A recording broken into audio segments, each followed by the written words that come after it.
freight train rolling, bringing truth bombs down the line. Promoting the Southland 1 week at a time.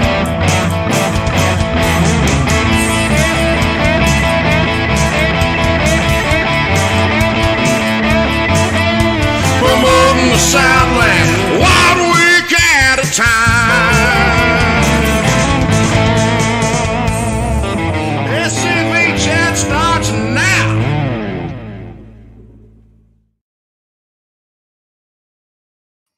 Good evening, everyone. Hope everybody's having a great Monday. Moose has muted himself for some stupid reason.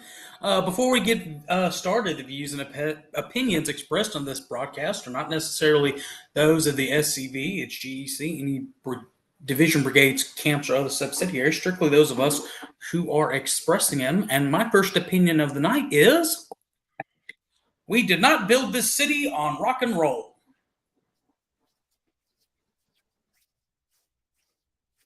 Stop.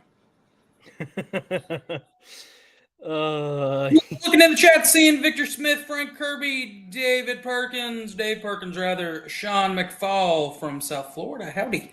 Daryl Mutter, Al from Alabama, Miss Linda, past Commander-in-Chief, the Lone Ranger, Chuck McMichael, and Gerald Nelson, who was AWOL this past Saturday when we were looking for him.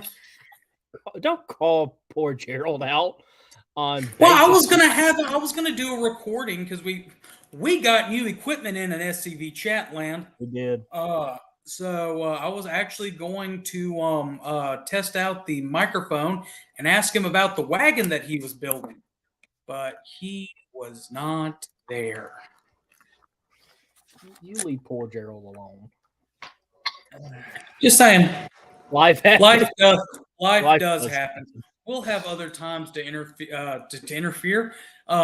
interview Gerald when it's coming time for that. So yeah, and we'll show you the new equipment soon enough. We still got a couple of things we're working on, and gotta figure out how to use the new equipment. Figure out how to use it, but it all goes with a special project we've talked about for a long time now that we will hopefully be announcing at some point. Well, I mean, at least this way, when we go to events, like if you watch the AOT chat this past week, we talked about a lot of upcoming events in the Army of Tennessee this past Thursday. We will be able to attend those and make hopefully professional looking videos. I got one picked out myself that I want us to do because we can get about 3 episodes out of, for sure 2, but several episodes hopefully out of that. It's a good day. It's a day. It's Monday. It is Definitely Monday. Definitely been a Monday here. So just a couple of little things to let everybody know. Moose will be flying solo on October 9th. So if anybody has, especially Michael C. Hardy, hey man, work. Oh, I just couldn't remember it. I was like, what are we doing? I have a little event at work that's been going on for 164 years. Down here. So I will. Yes, Gerald, you are right. A train wreck is a coming. No, Moose usually does. Moose usually does pretty well on the Monday without me. Maybe he can bring Suze Z on, and they can talk about some stuff. I was about to say, now hold on. Now I've hosted this show probably more than anybody, or I've appeared on the most shows. Hey, there was a time period in season 3, my man. Things were hectic. And I've never complained. I'm just saying, I know for a fact I've hosted the most, or at least have appeared on the most shows. And I think those shows did okay. See, past Commander-in-Chief, the most sharp-dressed man in the SCV, Paul Grambling Jr., has faith in Gremlin. me. I have done good in the past. Thank you very much. You have done well. Thank you. Hey, Michael Hart, if you want an episode, that'd be a good one for you. Yeah, that would be a good one. Gremlin. So a couple years ago, I accidentally mispronounced Paul's last name, and he explained that it's pronounced like, imagine you're from Vietnam and say it like that, Gremlin. I forgot that. Yeah. Where was the place we were at that spelled his name gambling? I don't remember, but whoever did it clearly. Well, it's just like me in Rankin County, Rakin, my county of origins, or current, not really origins, but county of current residency. All them Yankees think that it's Raking. They think it's Rankin County, and they don't realize that we had a governor named Rankin in the early portion of our state history. We've had already a couple people text me that I have been meaning to put on the show for that Monday. So, I think we'll be good. We already have a good couple of guests rolling in.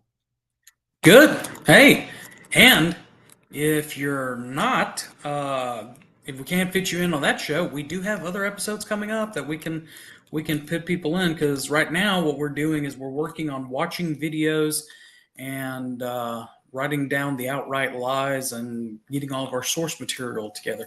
Scott Engel, Faversham, Carl. Scott Engel, that is a great question. The topic this evening, and we're just killing time for our audience sake to come in, we'll be talking about an event that's coming up here in Mississippi that is near and dear to mine and Moose's heart. And one that I expect past First Lieutenant Commander Stanley Wyatt Rhoda, who we haven't seen in a couple weeks, at the 37th annual fall muster at Beauvoir, the last home of Jefferson F. Davis, Confederate president. But also after that, it was a Confederate soldier's home. Yep. And there is one really interesting thing that a lot of people don't realize, is that we have the official tool of the unknown Confederate soldier. And we'll talk about that some tonight as well. So, yep. Hey, real quick shout out to our Lieutenant Commander in Chief and our Chief of Heritage Operation, the Kennedy twins. It is their birthday today. And something I almost forgot. You know what this is a 2-year anniversary of? The Nathan Bedford Forrest reinterment. That hit me hard. It does not feel like it's been 2 years. It really doesn't. I saw my memories today where I was tagged in a picture of the program. Yeah. And if you're friends with me on Facebook, there is, I put on my story my favorite picture ever taken of me. Todd Owens, who longtime friend of the show, he was, I believe he was historian-in-chief at the time. It was. Was commanded was over all the artillery there at the reinterment. He asked me to serve as a wing commander for him. So there's a picture of me in front of the upper battery. The battery that started on the top of the hill and then went all the way down to the ring. And that was a great honor to be able to fire. That day was full of honors. I, if you don't mind, I want to take the time to thank 2 people. Sure. Giving me a very special day that day. First, I want to thank a very important man in my life who has set me down this path. Of course, my father. Me and him both were sitting on. I'm going to forget the name of it now, but we were both going to stand guard over General Forrest's time at Elm Springs, and mistakes happened, and I was left off the schedule, and my father gave me his time, which turned out to be a bigger blessing in disguise when past Commander-in-Chief Larry McClooney asked me and the final kind of shift if we would like the honor of escorting General Forrest to his final resting place. which again, I'm getting goosebumps right now just thinking about it. It's been 2 years and it's still very emotional for me and my family because of how much we look up to General Forrest. But that was a day I'll never forget. Yeah, it was a really great day in Dixie. Of course, Paul. I can't forget his shoe. He won the Rare Um, Frop award for yeah, that. he read her frop. But my late father used to say that God would never let it rain on a Confederate memorial service. And I wish he'd lived to see that. Well, I mean, I'm conflicted. On the one hand, I was glad that he didn't live to see his heritage, being desecrated that way, because we had ancestors that fought for Forrest. And the fact that we were forced to reinterm the body, that's a whole nother thing. Yeah. Um, but I wish he was there with us, just for the momentous, portion of the occasion. But if you remember correctly, for those that were there, it was raining right before the event started, right before the service started. It broke long enough for the service to happen, and it started raining again. So that was definitely proof that God does vindicate. Anyway, one thing before we get into it, that's exactly what I was going to mention is the one-click politic stuff that has been sent out. That's out there. We need to get our numbers up. This is a time where volume matters. Not only do the one-click information, the automatic email fill out stuff, but also print out the letters. Go to scvchat.com, click under news, and you'll see the letters. Print those and mail those. I sent my first rounds off this week. My next rounds will be from G. Connor Bond, and then the final rounds will be from some variation thereof. I was about to say I'll probably send in a couple more myself. I think it's extremely important that we keep the fire on these boys and make sure that they know that we mean business right now. Good job, Gerald. But yeah, so keep it going. So Moose, you want to jump into tonight's episode? Yeah, so we're talking about fall muster at the beautiful Beauvoir home. For those who do not know, Beauvoir is the last home of our only president, Jefferson Davis, who is a real Mississippian at heart.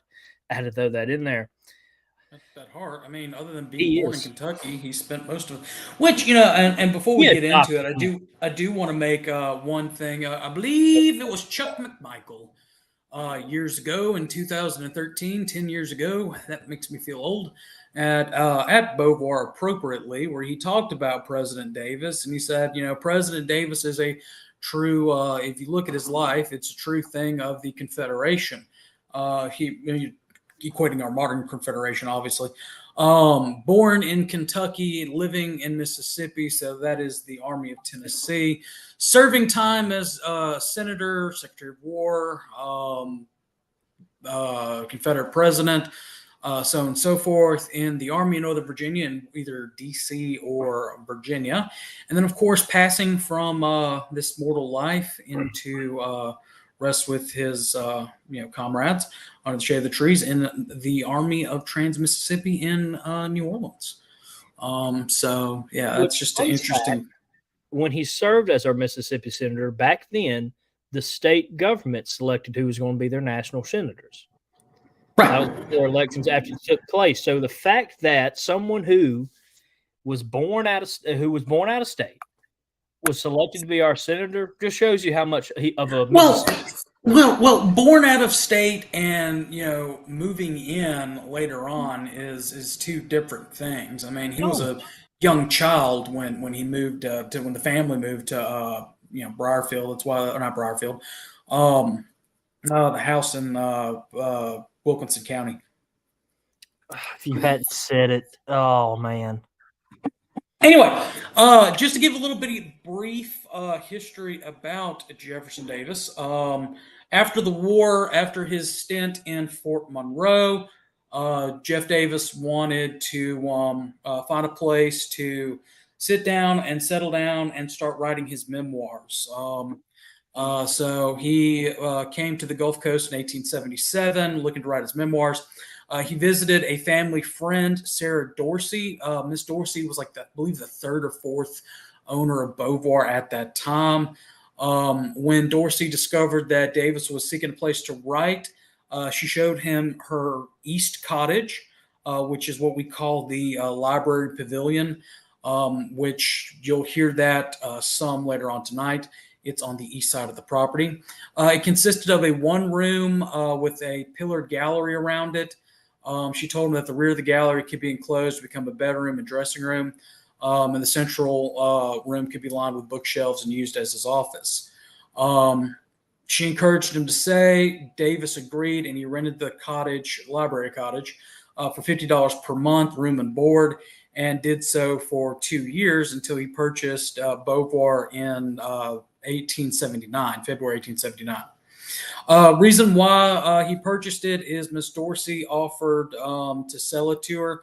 She knew that she had cancer, knew that she was dying, and wanted to make sure that the president had it, but didn't want to just give it to him. Wanted to let him keep his pride.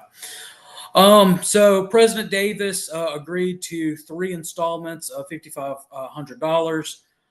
Miss Dorsey moved. She passed away, and in her will left the entire estate to President Davis, which Mrs. Davis did not really care for. Anyway, the president left there for about a dozen years at Beauvoir. He wrote his 2-volume memoir, The Rise and Fall of the Confederate Government, where you can now finally get a copy of that from visitbeauvoir.org. It quasi became a Mount Vernon of the Confederacy.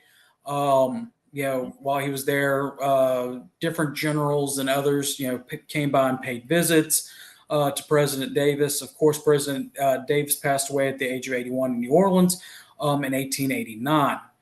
And he was actually en route back to Briarfield in Vicksburg.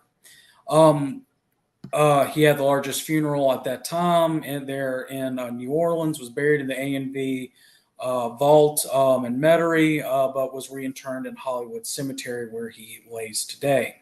In 1892, Verena and his daughter Winnie moved to New York, leaving Beauvoir in the hands of a caretaker. 1893, hurricane came, really messed up the property. They never really came back.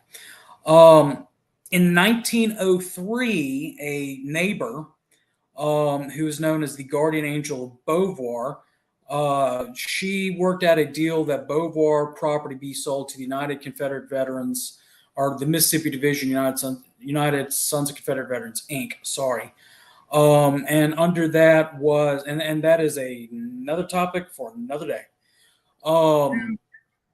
Isn't it, Moose? I don't feel like getting into it tonight. It's another topic for another day. It's a topic too that a lot of people have very different opinions on, and it's one of those where it's like that could technically be right too. So it's, there's the right opinion, and then there's the right facts and the wrong opinions. Just some people misinterpret stuff, but that'll be another day. And first she tried to sell it according to the chairman of the board, who is Mr. Beauvoir's history. First tried to sell it to the UDC, also tried to sell it or give it to the state of Mississippi. Neither entity wanted them, but the SCV did. Mississippi SCV did. But there were 2 conditions in that sale. One, that the property be used as a Confederate veterans home for the wives or widows and servants. And second, that the property be a perpetual memorial to Jefferson Davis and the Confederate soldier.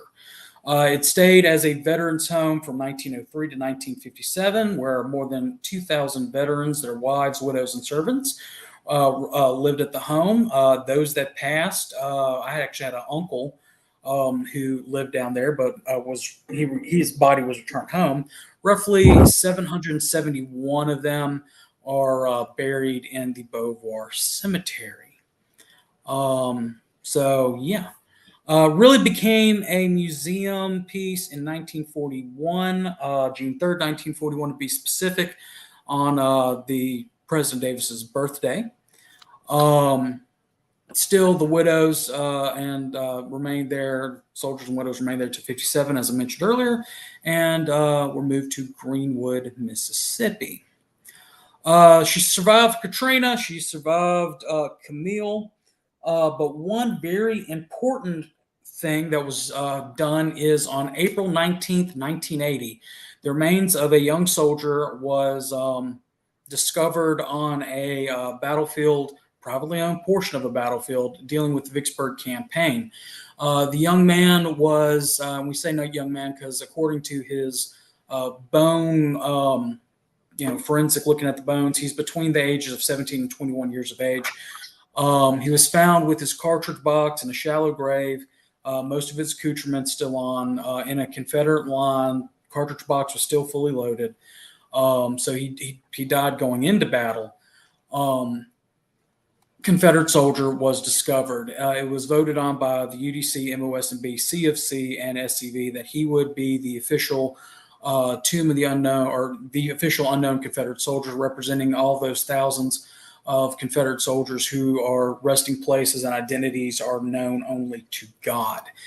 He was buried or interned there at Beauvoir with a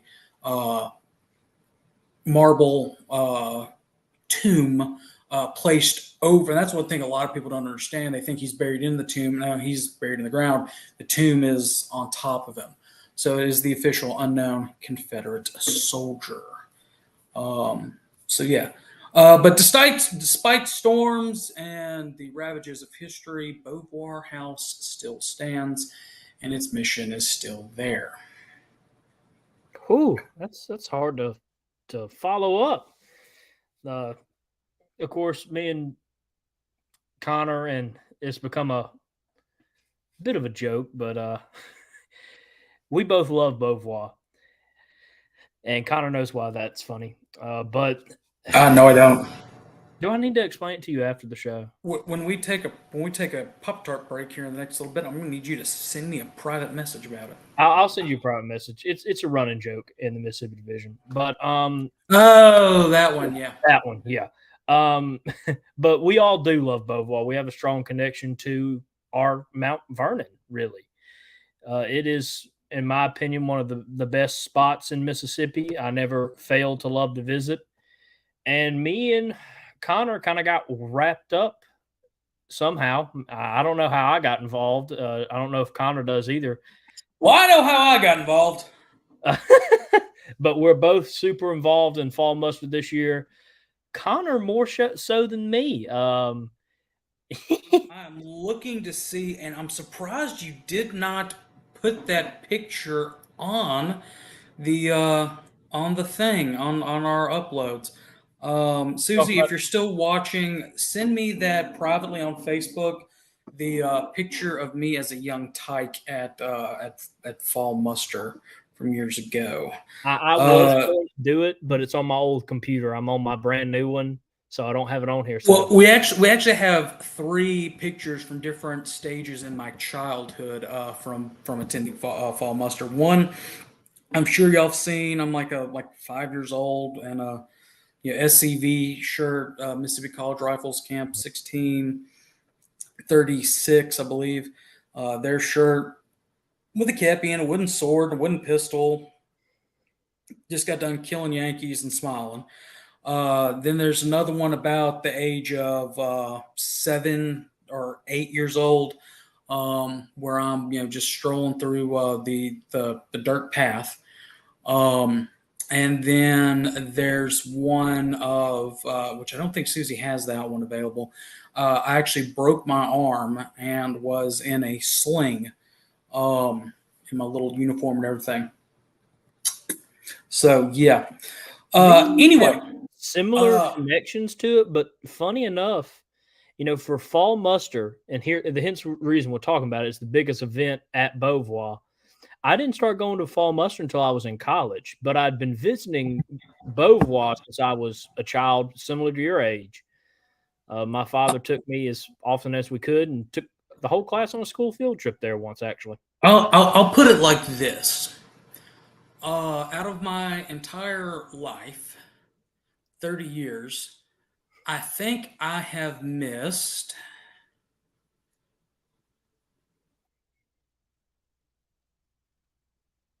maybe 6. That's impressive. Um, some of those were the Katrina years where it was at the when we say the Katrina years, it's post Katrina, before the house was restored, when all the renovations on the property were going on. Um, all of those, and then I missed 2 for work. Yeah. But this year's special force, because and he wouldn't say this live on air because Connor doesn't like No, to. no, I will say it live on air. You're just I'm beating you interrupting. to the punch. I'm trying to make you look humble. Yeah, no, everybody knows I'm not humble. I'm about as humble as a full brigade of cavalry at a full gallop. So a couple of years ago, when he was commander in chief, past commander in chief Larry McClooney became essentially, and we've just continued that, commander of the Confederate troops. I serve as one of his, well, actually, the Confederate battalion adjutant that weekend. And I continue to do that. But this year, I've taken on another role as provost marshal. He is also the chairman of the Friends of Beauvoir, which is over. And that's another thing we'll talk about later. I just had to throw that in there. But yes, he is our pro marshal this year. Yeah. And So for those that don't know, I am pretty much, um, yeah. So reenactors know what provost marshals mean, but the enforcing authenticity standards, make sure cars are out of camp, making sure that the schedule, at least on the northern half of the bayou, which Beauvoir is just about as south as you can get in Mississippi, with still being on dry land. And originally, before they built the beach in the 1950s, it was almost directly on the Gulf Coast Sound. So literally, it's about as south as you could get, and still be on dry land. But the bayou is split between the north half and the south, or the grounds are split by a bayou, Oyster Bayou. The north half, where the encampment, the reenactor battle, all that stuff is going to be, and then there's the south half, which somebody else is in charge of. So everything on there is making sure the keeping the trains running is my job for that weekend, as well as writing down orders and doing math and figuring out the Confederate line of march and stuff like that. yeah, you'll be a busy man that weekend. Yeah, so some of the things that and Moose, can you upload the poster into the chat really quickly? While he's doing that, we've got a lot of good stuff happening. One thing about Fall Muster, with it being a reenactment, the closest military engagement that happened to that area was around Mississippi City, which is technically the closest city at that time to Beauvoir. Beauvoir actually, after the war, had a train station on, I can't remember if it was the Mobile, New Orleans. I can't remember the exact name of the rail line, but I know it ran from Mobile to New Orleans. In fact, there's a famous picture of some of the veterans on a train car with, the car saying Beauvoir on it, going to one of the national reunions. But I digress. That skirmish happened in, I believe, 1862, after the fall of New Orleans. But as far as it being right there on the actual property of itself, there was not a battle that happened there. A lot of people think that it was, but it's not. So with that, we're able to take some latitude with it. And at Beauvoir, at Fall Muster, the South always wins. So spoiler alert there. So that was the closest engagement there. So we kind of come up with scenarios, and it's really for those that, because it's not based on like the 160th Chickamauga, which I saw somebody mention in the chat that I'll be at this upcoming weekend. There's that's actual historical known event. We know that the South gets the Army of Tennessee under Braxton Bragg gets reinforced by Longstreet's Corps. We kick their butt, the Federals' butt, and we go on and try to take Chattanooga. Here we don't have that, so there's not really there is a scripted scenario. At the end, the artillery is going to open it up, but then after that, with the infantry, which is my real yay, starts getting in there, it kind of becomes like a quasi tactical, where we're trying to outflank each other, we're trying to do the best that we can, and the spectators get to see that. So if you have really two good commanders, which we've had over the past couple of years, then you're able to get a better idea of what the linear tactics and things like that were during that era. So other things that we'll have, we got it up yet?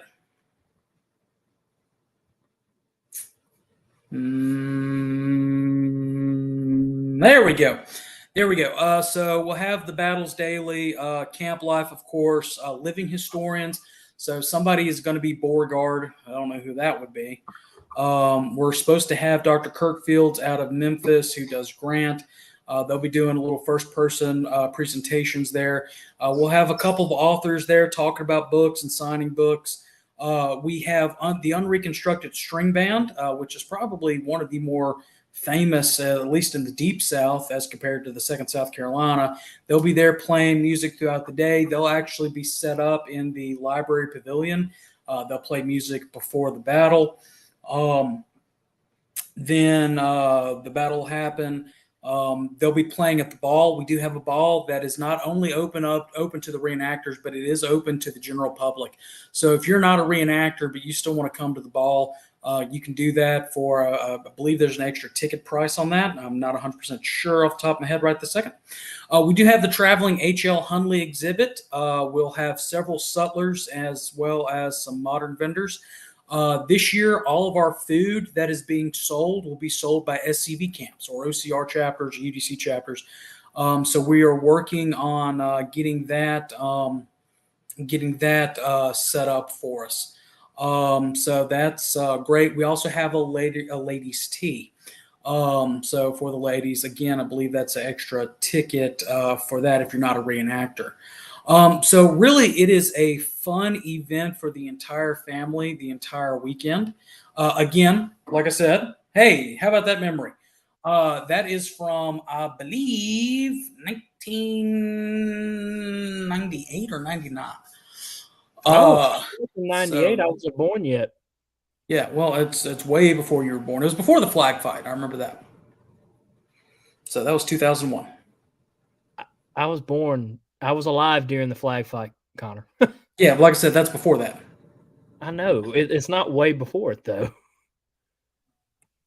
Oh, not that one, Susie. The one that you put on the one that was on the first poster when we were advertising the poster contest. Yeah. Anyway, so some other stuff. Yes. Hey, Todd, I talked about you a little while ago. I see you in there. I'm getting caught up on the chat feed right now.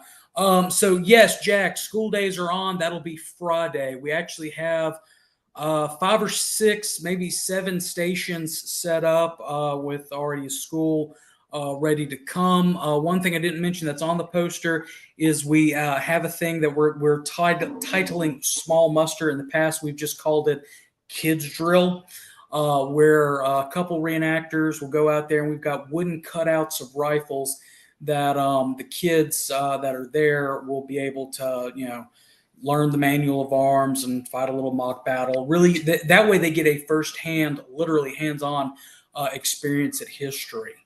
So yeah, but Sam Davis Camp, 596, as well as General Nathan Bedford Forrest Camp. I can't remember their number, but the one out of Hattiesburg, they'll be selling their world-famous Confederate Polish sausages.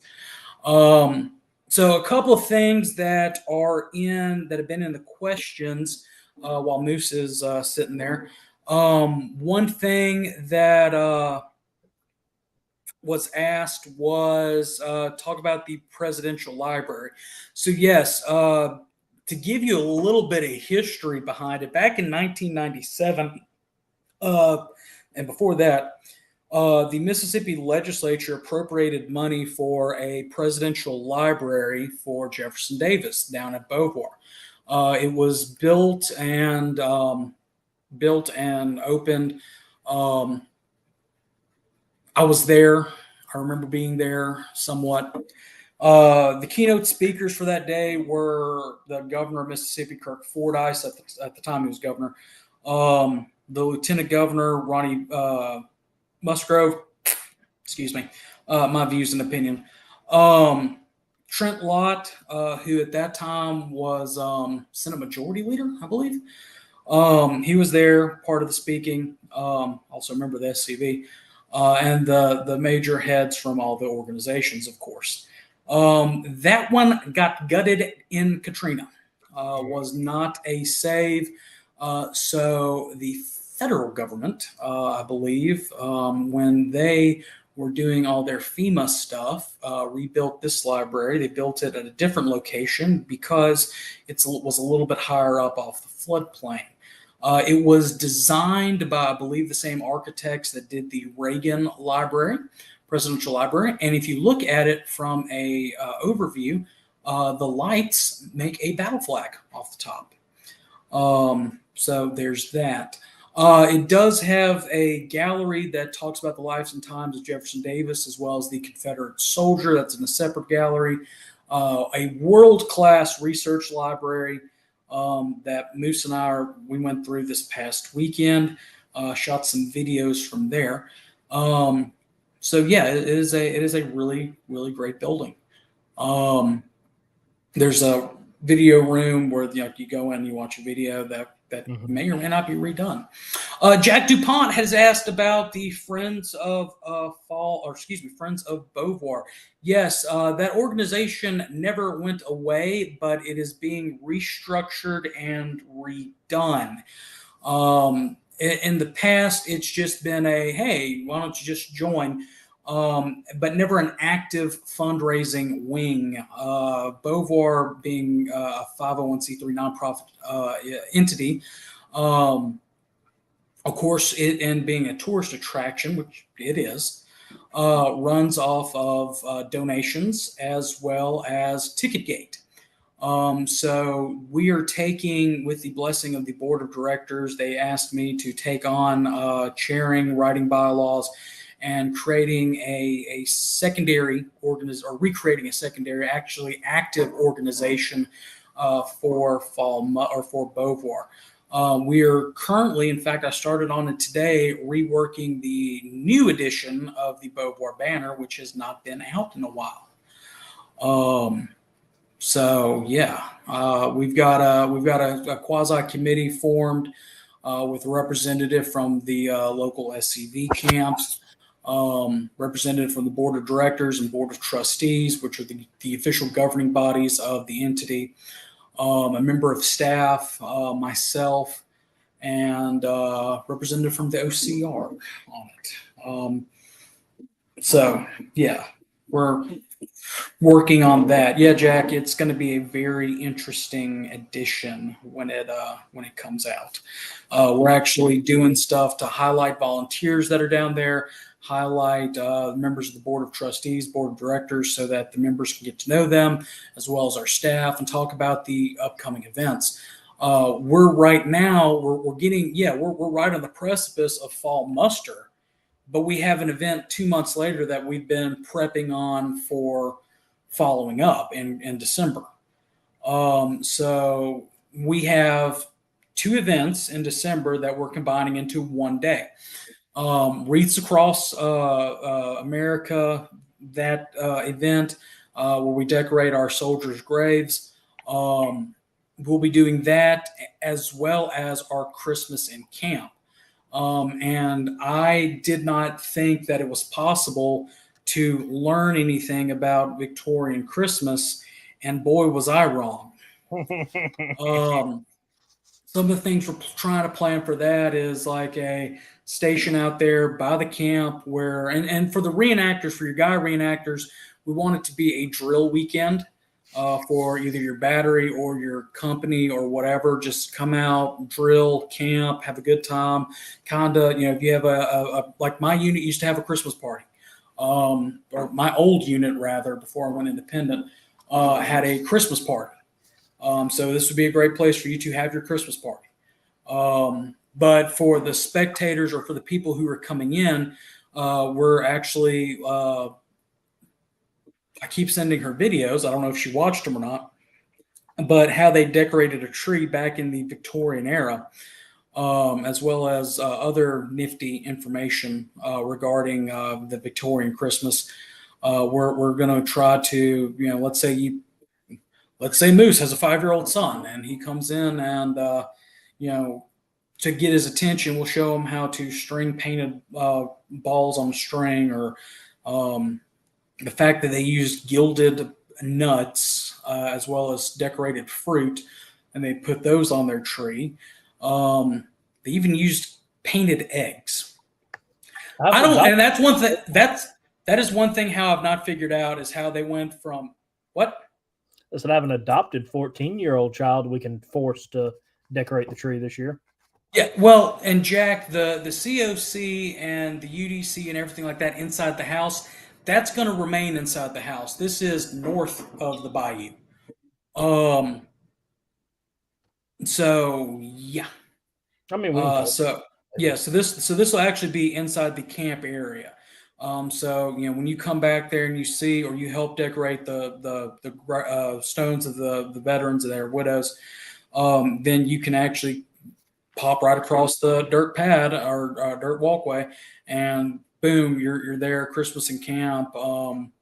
We're again decorating a tree in the camp, so that everybody can see what that is. Small experimental archaeology. How about we do that? But Fall Muster is a very big event. We got a lot of stuff planned for you. We've already talked about it, a couple things.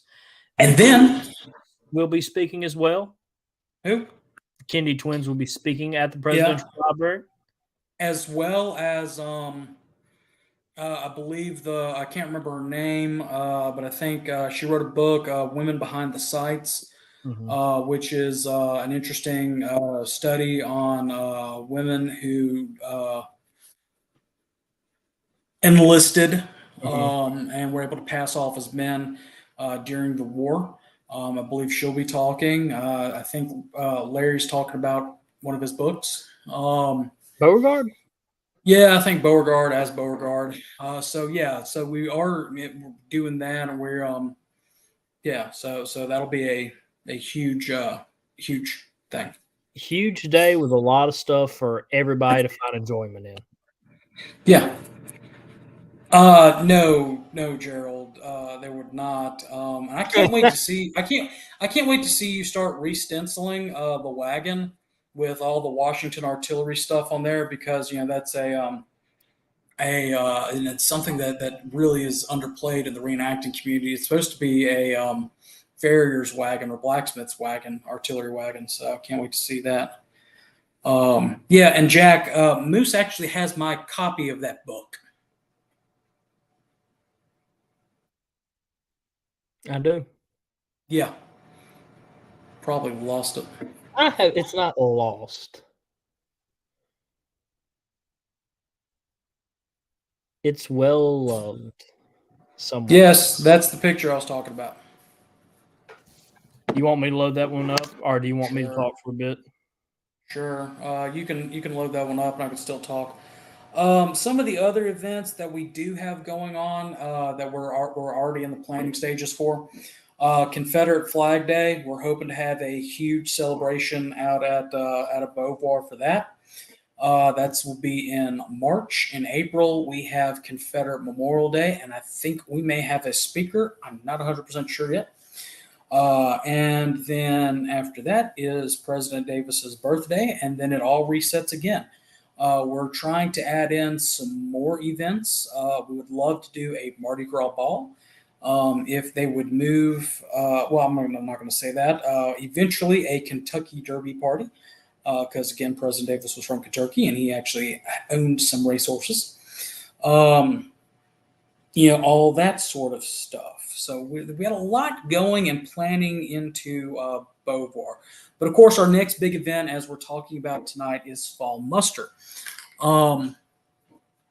So what you can expect when you get there, I believe the gates open at, go back. That's me kicking the horse crap. Right there in the center. That's a lovely picture of you kicking horse crap. It really is. And I believe, if memory serves correct, behind me is 596's booth. Hey, I do have the schedule here. Yes. Last updated one. Yes. Moose. Schedule. What day are we starting on? That's a very important Friday. question. All right. Friday, we will have. Hold on. Pause. Thursday. Connor goes down and sets up his tent. Yes. Vendor setup for Thursday starts at 9 a.m. Friday, vendors setup starts at 9 a.m. We will also have our school day Friday, and reenactor registration will be from 2 p.m. to 10 p.m. During that time, the Board of Trustees will meet. And I think that is it for Friday. Saturday and Sunday is when it picks up a lot. Right, and that's for the general public. For reenactors, registration is going to open, I believe, at 2. On Saturday? No, on Friday. Yeah. Yeah, no, registration starts at 2 p.m. to 10 p.m. Friday. Jack, no. What did Jack say? Can't wait to sound reveille. Please no. For those, and for if you're part of a reenacting group, and y'all have never attended, of course we invite you to come out. We want you to come out. If you have a kit and don't have necessarily a company that's going, you can. We do have a unit that you can fall in with and fight with. We can make sure that happens. But registration will be at the back of the property where it has been in the past. For more information, email us. Our email should be on visitbeauvoir.org. You can do the Beauvoir email, or we have an official Fall Muster email. That Moose will put in the chat. Yeah. Or Susie, if you're still watching, you've got the email. You can put it in the chat, and we'll flash it up. So Saturday. All right, 1 second. All right, Saturday again is when business picks up. 9 a.m. will be the officers' call. 10 a.m. will be soldiers' drills. At 10:30 a.m., there will be a ladies' tea. At 11 a.m., that will be small muster. At 1 p.m., reenactors will start to form for the battle. At 1:45, we will have a brief narrative, and that will kind of be setting the stakes for the battle. And of course, at 2 p.m., we will have our reenacting battle. And at 7 p.m. that night, we will have our dance, our camp dance. It will be close to the library pavilion. That is Saturday. Tentatively. Yes. Because it depends on lighting. Yeah, it does. And that is Saturday. And Saturday, again, is stacked full of great stuff. I just saw Jack comment. Again, the board of directors will be meeting Saturday as well for Mississippi corporate members, our TAPs. All right, so Jack, reveille, that'll go out on the reenactor schedule. We will do that at 07.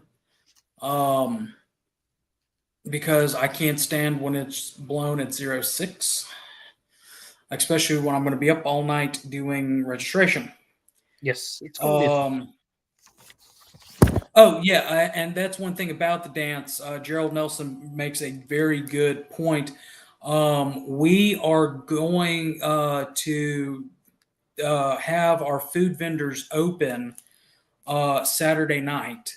So if you don't want to leave property and get something to eat, you can go and get a hamburger or a hot dog from the Sam Davis camp there. Jude, road trip, come on down.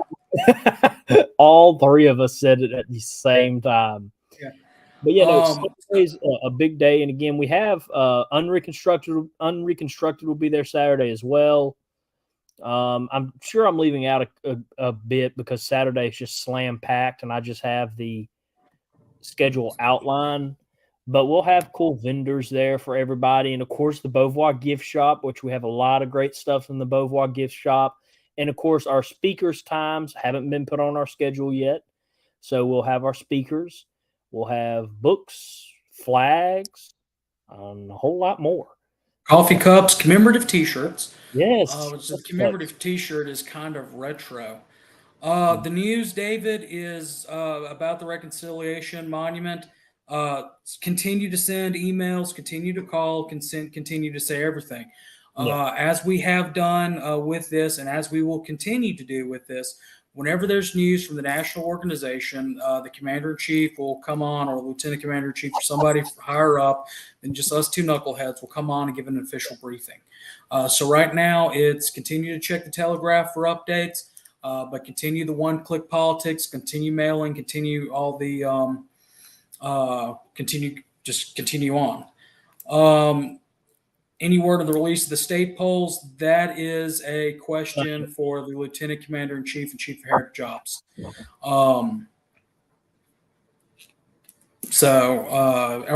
Check with your Army leadership. Yep.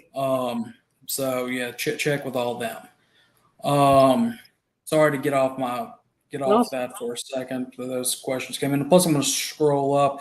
Well, David, with you having family buried at Beauvoir, we hope to see you the third weekend in October. That's one thing we haven't mentioned is when it is. It's the third weekend in October, which is, I believe, the 20th through 22nd. Yes, that's correct. So it's a great weekend. Sunday at 10 a.m. we'll have a church service, so you don't even have to miss church if you come on down. Yeah. We have a church service for you. At 11 a.m., there will be a memorial service to honor the unknown Confederate soldier, and we will be including lost members of the SCV, OCR, and reenacting community. At 1 p.m. again, reenactors perform the battle. At 1:45, we will give our, again, brief narrative. And at 2 p.m., we'll have another battle. And around 4 p.m., we'll be starting to close things up. So make sure, again, you get that T-shirt while you can, because those T-shirts will sell out. They sell out every year. It's kind of like going to a concert and getting the band shirt. Do you have a copy of the T-shirt? Yeah. Let me get it on my it got sent to me a while ago, so let me get it. Yeah, so while you're doing that, so when we say it is a weekend full of fun and events for all ages, it is a weekend full of fun and events for all ages. This year, I hope the past commander in chief Paul Rambling and Miss Linda can make it. Would love for Chuck McMichael to come over in uniform. Commander in chief Jason Boshears will be there. At least he said he'll be there earlier in the chat. Oh, hey, I've got a message. Y'all say them about being what? Go away, Susan.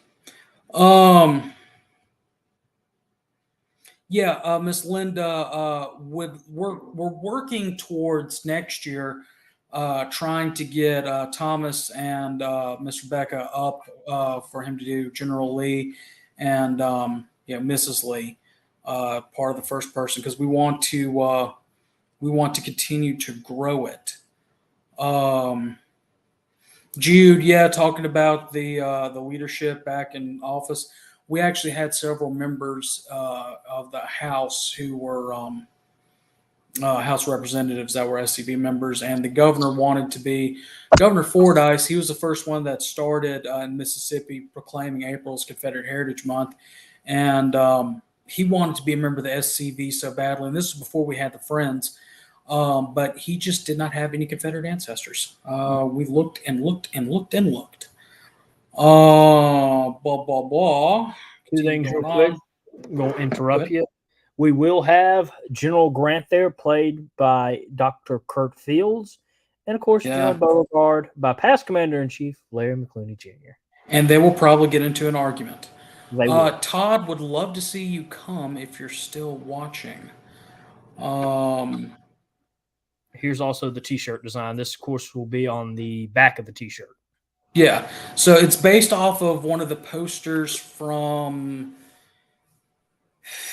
years ago, but it's a retro. Of course, First National and the Magnolia flag. Provost Fines, that is a good idea, Chuck Mack. $200 donation to Beauvoir. David, glad that you're going down. Look forward to meeting you face to face when I got a second, because I'm going to be running and gunning. I know Jerry Mason will be there. Looking forward to seeing him. Jerry McWilliams from Terry, Mississippi went there as a child. Yeah, and we're actually going to hopefully do an interview with Jerry relatively soon. I'm not sure if Lee ever visited Davis down there, Jack. I don't. There was a biography a couple years ago that came out, Lee the last years. I don't remember reading that he went down there. Miss Linda asked if the Beauvoir Fall Mustard T-shirt can be ordered. That would be a question for our staff. Go to visitbeauvoir.org. The phone Yeah. number's on there. Call and ask for Brandy. Mm-hmm. Brandy should be able to help you out with that. Open 7 days a week from 9 to 5. Yep. What I'm praying for though is rain. Yeah, and that's the point, Jack. We went retro with it. I'm just messing with Jack because he hit never mind a couple seconds later. Aha! Brandy, yes. Brandy's watching.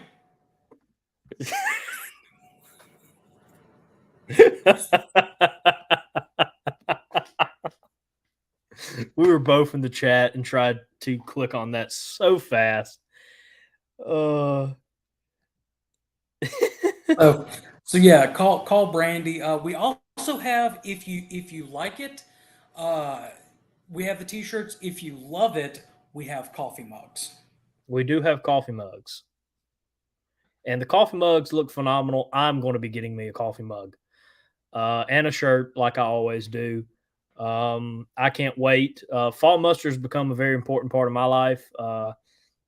Again, when it started in college, I just wanted to get away from college for a weekend. So now it's about getting away from everything. But at the same time, I'll be working my butt off all weekend and having a great time doing it. What? You go to school online. Not okay. Back when it started, I didn't. When I started going to Fall Mustard, I was at Ole Miss.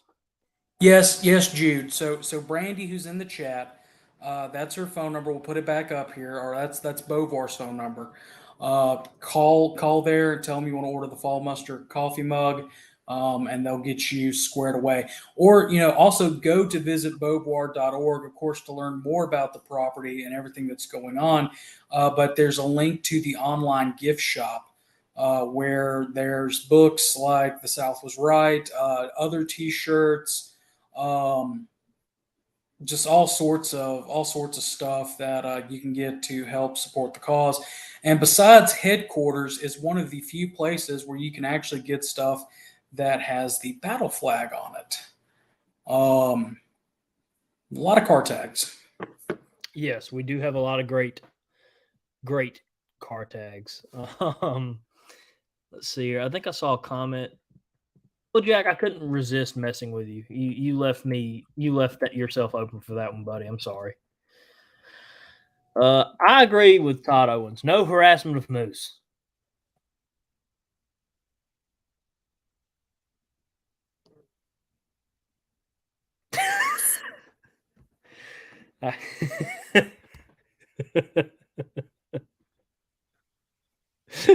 GCB's had a long day. It's a Monday. I was told if I can't say anything nice, don't say anything at all.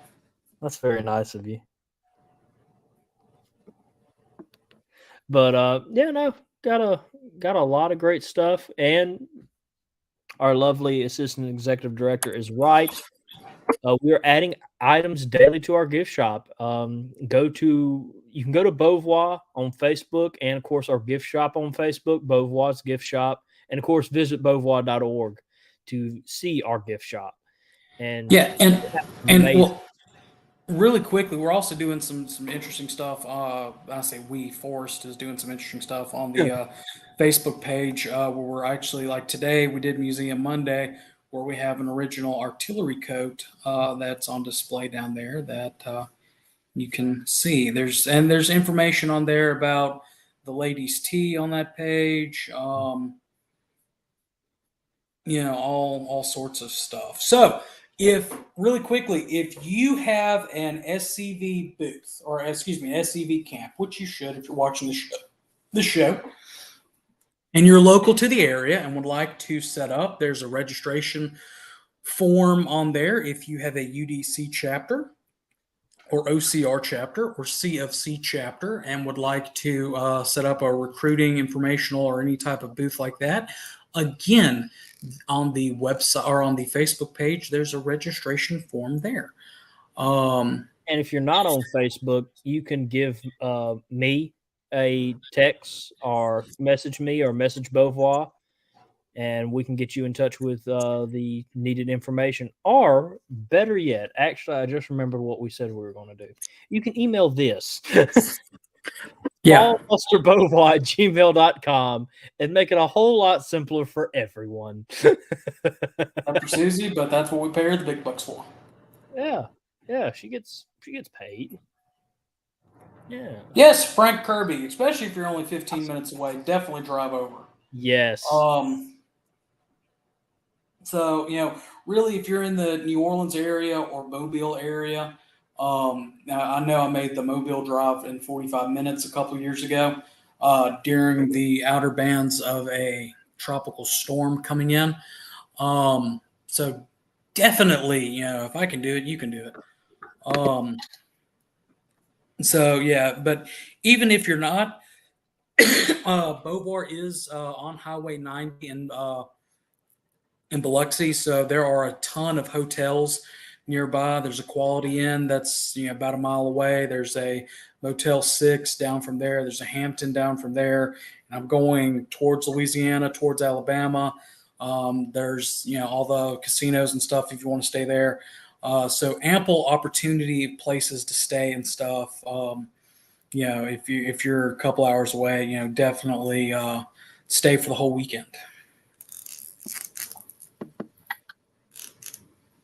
Jack, that's what God invented large 9-foot long, 7-foot tall A-frames for.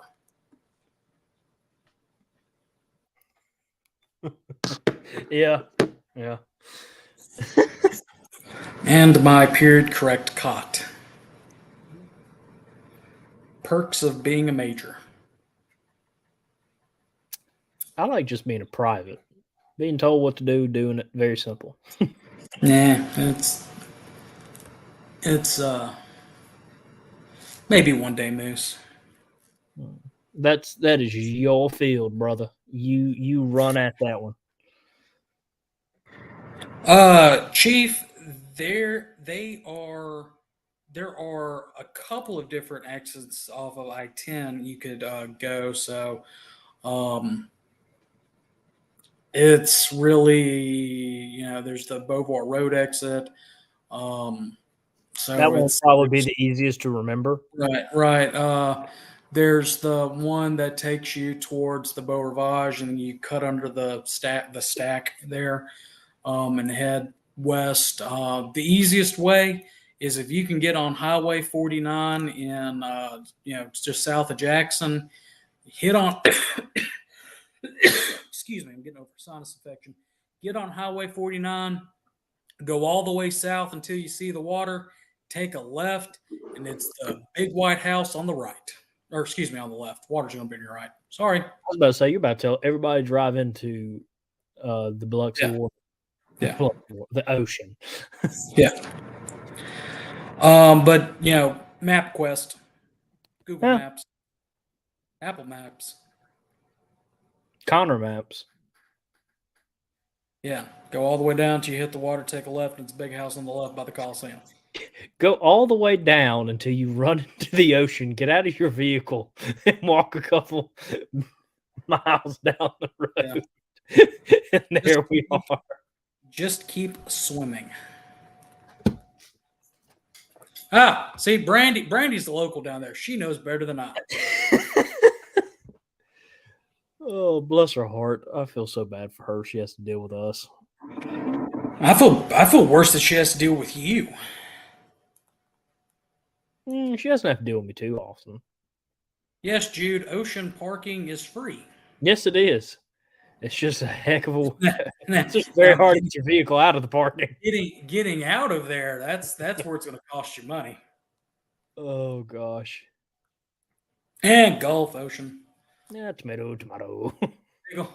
Oh, Mississippi education. I'm reminded about that episode where Ernest T. Bass was trying to learn geography, and Old Man Kelsey's Lake, now bigger. Old Man Kelsey's Pond, now bigger. Old Man Kelsey's Gulf, bigger. Old Man Kelsey's Sea, no. Old Man Kelsey's Ocean. Yeah, sorry. Oh gosh. Worst part is I try to be a topographical engineer, and yeah, large body of water.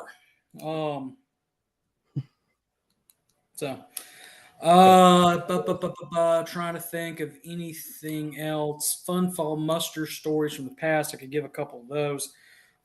First curse word I ever said in my life was, well, it really wasn't a curse word because I later found out the damn Yankees was not a cuss word. But I uttered that, shoot them damn Yankees, down there. It's just a learning experience for you. Yeah, it was something. One fall muster, I stayed in the house for about an hour, maybe it was 2 hours, and literally learned the docent talk, and gave a tour there towards the end of the day, right before the battle. Oh, that's awesome. I want to give a tour. What? I want to give a tour. Okay. Brandy's in the chat like, we need someone. Brandy, I don't think we want Harrison giving a tour. Because Harrison, if he doesn't know the fact, will just make something up. Look, that's the most important part of being a teacher. I'm going to be a teacher. And I don't make stuff up often. You're thinking about me from 2 months ago. I've grown since then. Yeah. This clock, where did Jefferson Davis get this clock? No, he inherited it from George Washington. That's George Washington's clock. Yeah. Brandy, he's used to it by now. Brandy's right behind me with like the spreadsheet of facts. Actually, he built it during the war with his bare hands. He got bored. Yeah. In between the 16-hour days with Judah P. Benjamin leaning over his shoulder, trying to gain our independence, he whittled a clock. Oh Lord! Well, we're about to wrap up. David, go ahead and put your thing from the friends group in, and we'll start wrapping up our episode here. Oh gosh! Yep, that's a typical chat episode. Hey, we were serious. 1 minute all the way up until the 50-minute mark, and then it goes downhill. Jude Urban, did you know that he actually smoked as his relaxation? We have his pipe tobacco pouch as well as his humidor and a box of cigars, Cuban cigars, that were given to him with cigars still in it. Yeah.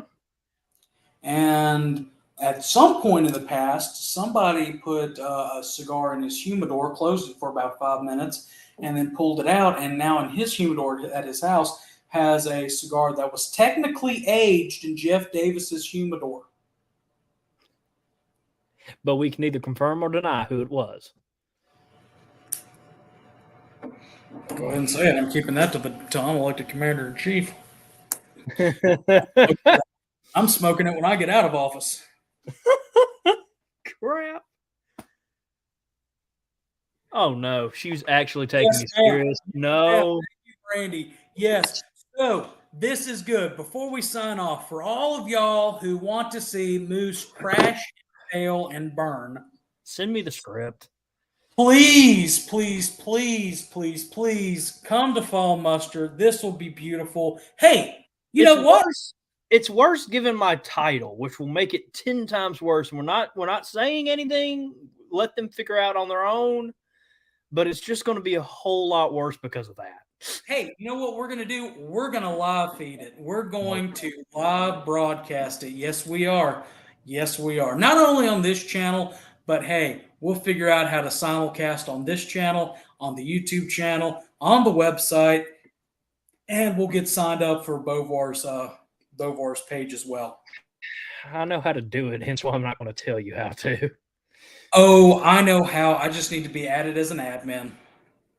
You do. But the only people allowed on the on as an admin is board members and employees. 2 ways you can go about it. Hey, Brandy. Brandy, no. Give me a call. Brandy, no.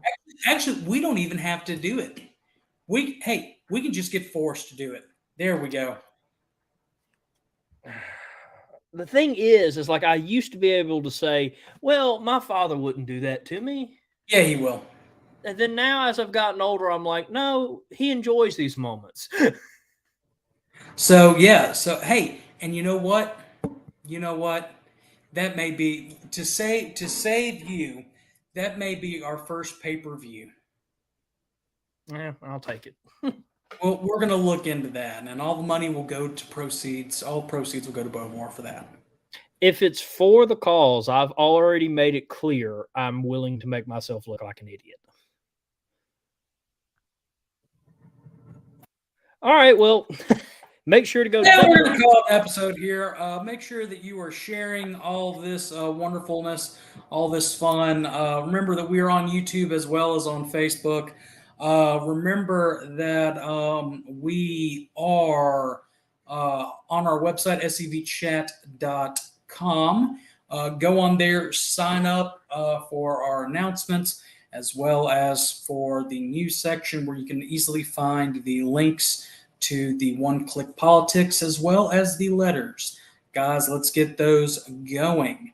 For those that are coming to Fall Muster, we look forward to seeing you. We will be back on Thursday where Moose will have, I believe it's ATM this week. Yes. Remember to follow all of our other shows, like our other connected shows, like Look Around Southwest Florida with Sean McFall. That'll be on tomorrow night, I do believe. Whatever they're doing over at Alamo City Guards and Monuments Across Dixie. Please make sure you saw David Pope's information if you are following his page. The Douglas Freeman. There's going to be a rerun this upcoming Friday, but he's upgrading to StreamYard Pro. Best investment you'll make. Yeah. Trying to think of what else. Next week we are at, and I don't know if I will be on or not, strictly because I may be traveling back from Georgia, but that is Adam's episode. So if you enjoyed hearing what we've got going down at Beauvoir, I'm sure you'll enjoy hearing about what's going on at headquarters with our Hearth and Home. Hopefully on October 2nd, we will have another debunking/reaction video. We are working on that. Let me see what else we've got. A lot of stuff going on. Get out there in your communities. Get active. Remember, AIR. Activity equals inclusiveness for your camp members. Inclusiveness equals retention. Jude, I will be in Lafayette. Hopefully sending them Yankees back back north. Trying to think. Am I missing anything? I don't think so. Okay, well, in the words of the late great Harold Philpott, found another quote by him, by the way. Oh, joyful. You know, he was a big Muppet fan. No, I've never met him personally. I've talked to him over the Oh, phone. well, yeah, well, he was a big Muppet fan and really big fan of the Swedish Chef. He said, "Bork, bork," and no Fumar in the elevator. No Fumar in the elevator. See y'all Thursday.